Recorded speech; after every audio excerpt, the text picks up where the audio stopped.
एक पहाड़ इमेजिन करो, बहुत बड़ा पहाड़, ऐसा पहाड़ जो अपनी विशालता और ऊंचाई से सबको चौंका दे। ये है माउंट एवरेस्ट, हमारे प्लेनेट का सबसे ऊंचा पॉइंट। ये पहाड़ सिर्फ ऊंचाई में ही नहीं बल्कि अपने इतिहास में भी अद्वितीय है। इसकी छोटी आसमान में छूती है 8,848.86 मीटर समुद्र तल से ऊपर। ये ऊंचाई इसे दुनिया का सबसे ऊंचा पर्वत बनाती है। बर्फ से ढका हुआ ये उन ताकतों का सबूत है जो हमारी दुनिया को बनाती है।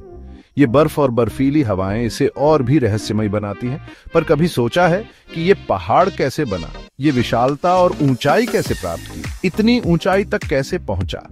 ये सवाल हमें इसके निर्माण की कहानी की ओर ले जाता है। एवरेस्ट की कहानी पुराने समुद्रों, टकराते हुए महाद्वीपों और बहुत लंबे समय की कहानी है। ये कहानी हमें बताती है कि कैसे प्राकृतिक शक्तियां मिलकर इस अद्भुत संरचना को बनाती हैं। एवरेस्ट के जन्म को समझने के लिए हमें लाखों साल पीछे जाना होगा। एक ऐसा समय इमेजिन करो जब कॉन्टिनेंट्स आज जैसे नहीं थे।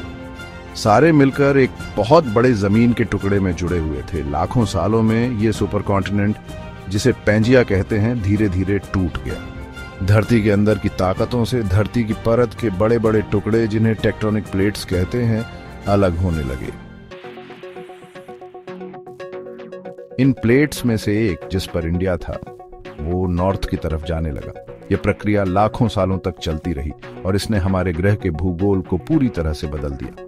जैसे जैसे इंडियन प्लेट एशिया के करीब आती गई, उनके बीच का पुराना टेथिस समुद्र छोटा होने लगा। यह समुद्र कभी विशाल और गहरा था, लेकिन प्लेट्स की गति ने इसे धीरे धीरे संकुचित कर दिया। समुद्र का तल दोनों कॉन्टिनेंट्स के बीच फंसकर मुड़ने और तह होने लगा। यह प्रक्रिया इतनी शक्तिशाली थी कि इसने समुद्र के तल को पहाड़ों में बदल दिया।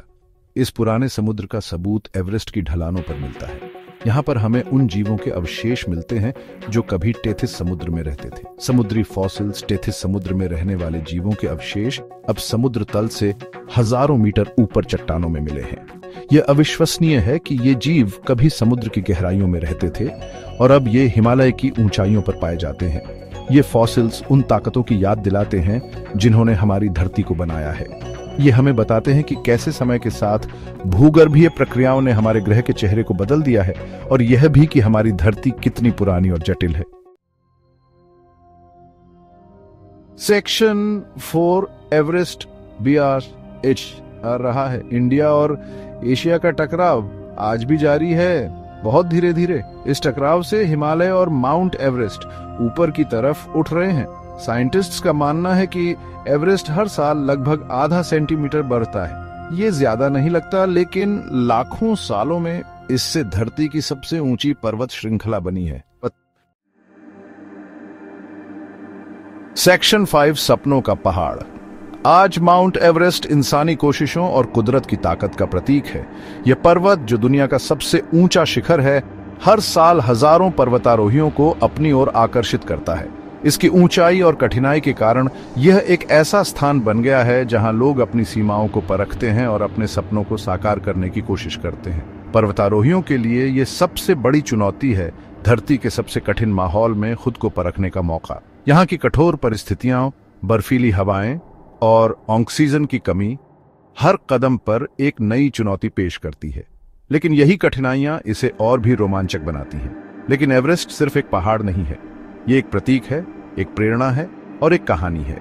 यह हमें सिखाता है कि कैसे हम अपने सपनों को पूरा करने के लिए कठिनाइयों का सामना कर सकते हैं। यह हमें याद दिलाता है कि हमारी धरती हमेशा बदलती रहती है।